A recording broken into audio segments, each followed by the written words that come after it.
23. Find all zeros of the function y equals 9x squared plus 42x minus 15. Okay, zeros is specifically referring to x-intercepts. If you do find the y-intercept as well, that's fine. That would just be an added bonus to the problem, I guess. So if I'm looking for the x-intercepts and I'm given a calculator, the first thing that I want to do is draw a graph. Okay, and if you draw a graph, the graph should look something like that. So if I'm looking for the zeros or the x-intercepts, I'm just looking for these two values right here.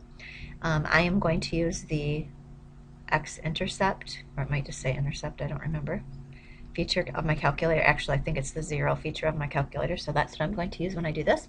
And if I use the zero feature of my calculator, I should end up getting -5 for this answer, and I should be getting 0.333 for this answer, or 1/3. So my zeros are going to be x equals -5 and x equals 0.333. And I can also, if I excuse me, like to write them as points, this would be -5, 0, and 0.333, 0. So you could take your pick. And again, if you had 0, -15 as your y-intercept, that's totally fine to have that on your paper as well. Okay, problem 24. Consider the functions f of x is equal to the square root of x and g of x is equal to 4x squared minus 25. Part A, find f of g of x. All right, composite function again.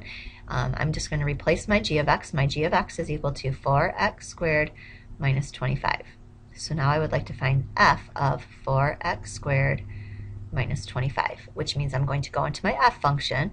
Wherever I see an x, I'm going to put 4. I'm right in the middle of a video. I'll call you back in like 3 minutes, okay? Bye. I'll put in 4x squared minus 25. So now I'm going to have the square root of 4x squared minus 25. Okay? You might be tempted to think, oh, the square root of 4x squared is 2x and the square root of 25 is 5. No, do not do that. That is an atrocity. It is not equivalent. 2x minus 5 is not equivalent to the square root of 4x squared minus 25, and that has to do with this minus being in the problem. So this is as far as you can go. Right? Part B, I have g of f of x. So this time f of x is equal to the square root of x. So now I'm going to go into my g function. Wherever I see an x, I'm going to put a square root of x. So I'm going to have 4 square root of x squared minus 25, and then I'm going to get 4. When I square a square root, I'll just get x minus 25. Okay, problem 25. Consider the functions y equals x squared and y equals 3 square root x minus 5. Which answer best describes the functions? The functions best. Okay, both are even. One is even, one is odd. Both are odd. Both are neither odd nor even. One is even, the other is neither odd nor even. So, looks like I need to do some testing. If you remember, for even, it is y-axis symmetry. So we will replace x with -x. And for odd, it's origin symmetry.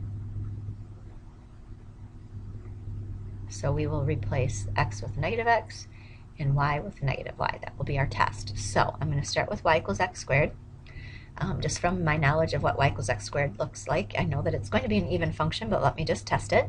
So if it is even, then I'll replace the x with -x and still get the same answer. So y equals -x squared, which does give me y equals x squared. So it is even. Okay, now testing my other one, I've got y equals 3 square root x minus 5. The first thing, let's just go ahead and test for even. I kind of know by looking at this that it's going to be a square root function moved to the right 5, so I just kind of already know that it's going to look like this, so I already know that it's not going to be either, but I will just test it.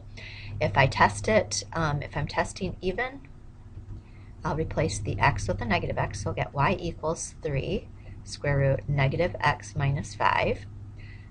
If anything, if I compare this with this up here, there's really nothing to do to make this look like this up here, so it is not even. And then if I go to do odd, I'll replace both the x and the y to test for origin symmetry, so I'll get -y equals 3 square root of -x minus 5. Let's see. If I try to do anything This might make sense to you, and it might not. I could factor out a -1. Just trying to think if I can do some canceling. And then from here, if I have a -1 underneath the square root, that really is equal to I, if you really want to get into imaginary numbers here. So I have square root of x plus 5. I could multiply both sides by -1, and if I do that, I'm going to get y equals -3i square root of x plus 5. Notice that looks nothing like that at all, so it is not odd. But if you didn't follow that, if you kind of knew the right structure, that this problem looks like a square root feature moved to the right 5, you could definitely see that it was not odd or even. So my answer would be one is even, and the other is neither odd nor even.